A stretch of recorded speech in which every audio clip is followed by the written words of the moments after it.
Tadi persembahan yang akan menghibur siang hari kita. Kami silakan untuk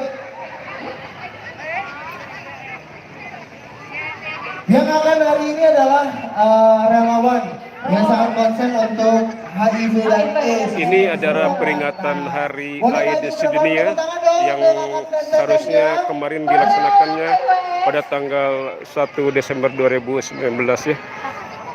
Sponsornya banyak nih dari Kementerian Kesehatan Republik Indonesia dan dari Germas Gerakan Masyarakat Hidup Sehat, ada Komisi Penanggulangan AIDS Kabupaten Purwakarta, ada tes HIV obati pertahankan pengobatan, ada Kementerian Kesehatan Republik Indonesia, ada Gerakan Masyarakat Hidup Sehat dan didukung oleh Pemda Kabupaten Purwakarta ya.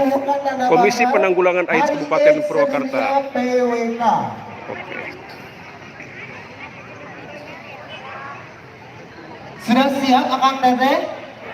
Sudah siap? Selamat menyaksikan dari kreasi Nusantara, persembahan dari relawan HIV AIDS Purwakarta.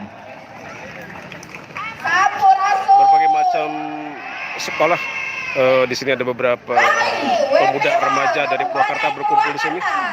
Mereka mewakili diantaranya dari SMA N1 Purwakarta. Ini sudah terlambat aku datang tadi kawan, ini tapi masih berlanjut acaranya. Hari AIDS Sedunia 1 Desember 2019. Oke. Terima kasih kawan.